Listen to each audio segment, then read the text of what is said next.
हम उस जगह पे खड़े हैं जहाँ पर ओहद की लड़ाई हुई थी, ग़ज़वा ओहद हुई थी यहाँ पर।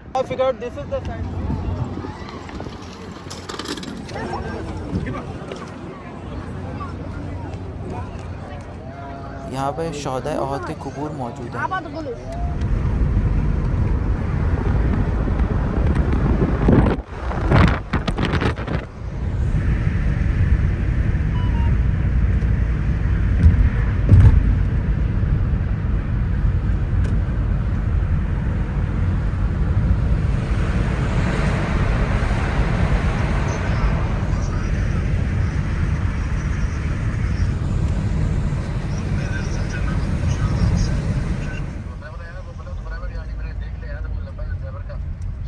अभी हम उस जगह पे खड़े हैं जहाँ पर ओहद की लड़ाई हुई थी, ग़ज़वा ओहद हुई थी यहाँ पर।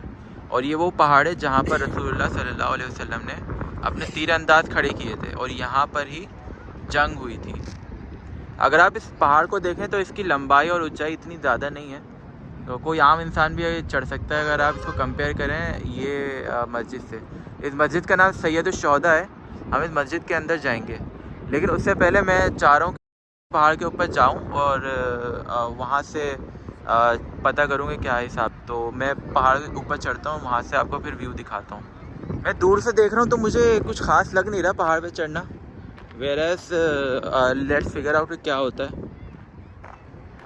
आई थिंक हो जाएगा, क्योंकि मैंने जो है वो जॉगर्स लेकर आया था अपने, तो इसलिए आई थिंक स्लिप होना नहीं चाहिए। यार मैं ये देख रहा हूँ कि इतना छोटा पहाड़ है और उसके ऊपर इतनी बड़ी हिस्ट्री। हम थोड़ी देर पहले नीचे से शूट कर रहे थे और आपको जो है पूरा पहाड़ का व्यू कर रहे थे, और मैं ऊपर आ गया हूँ और मुझे ऊपर आने में मैक्सिमम यहाँ पे 10 से 15 सेकंड का टाइम लगा होगा और उसी में मेरी सांस खुल गई है। अच्छा, मैं आपको यहाँ से नज़ारा करवा रहा हूँ मदीने का कि ओहद पहाड़ के ऊपर से मदीना का व्यू कैसा लग रहा है। अच्छा, ओहद पहाड़ बेसिकली देखा जाए ना तो वो पहाड़ है सामने जो आपको दिख रहा है ना लाइटों में, ये असल ओहद पहाड़ है। इस पहाड़ का नाम है लेकिन हमें इसका नाम पता नहीं है, तो इसको जब तक के लिए हम ओहद पहाड़ कंसीडर कर लेते हैं, क्योंकि बहुत ही मशहूर ग़ज़वा हुआ था इस पहाड़ पर। अच्छा, बहुत सारे ज़ायरीन यहाँ पर आए हुए हैं ज़ियारत करने। ठीक है,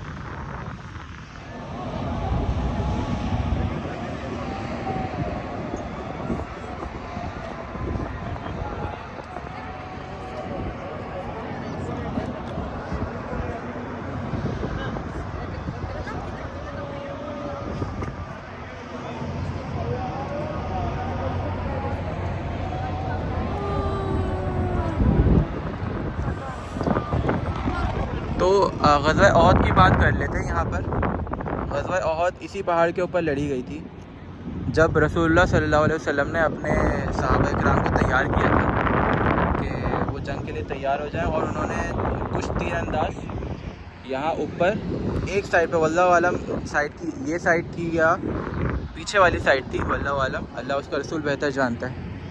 तो उन्होंने एक साइड पर अपने तीर अंदाज छोड़े थे जो कि कफ़ार को, काफिरों को मारा करते थे।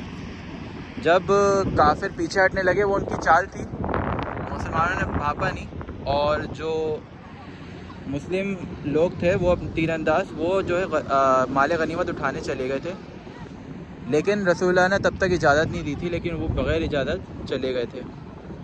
कफ़ार की ये सारी चाल थी और उसका नतीजा ये निकला कि जब मुसलमान यहाँ पर अपनी जो है माल गनीमत समेटने लगे तो काफिरों ने पीछे से आकर घोड़ों के ज़रिए से हमला किया। तो उस सूरत में क्या हुआ, जो काफिर घोड़े में था वो पीछे से आके उसने इस साइड से ब्लॉक किया मुसलमानों को, और जो घोड़े पे नहीं था काफिर वो वापस पलट के आया और उन्होंने हमला किया। इससे जो है मुसलमानों को काफ़ी खून बहा और काफ़ी जो हमारे सहाबा थे वो शहीद हुए, क्योंकि दोनों साइड से, एक इस साइड से भी और दूसरी साइड से भी मुसलमान जो है वो शहीद हो रहे थे। अच्छा, मैं अब नीचे उतर रहा हूँ और मुझे एक सही रास्ता दिखा जहाँ से मुझे आना चाहिए था। मैं जिस रास्ते से गया हूँ वो रास्ता बनता ही नहीं था।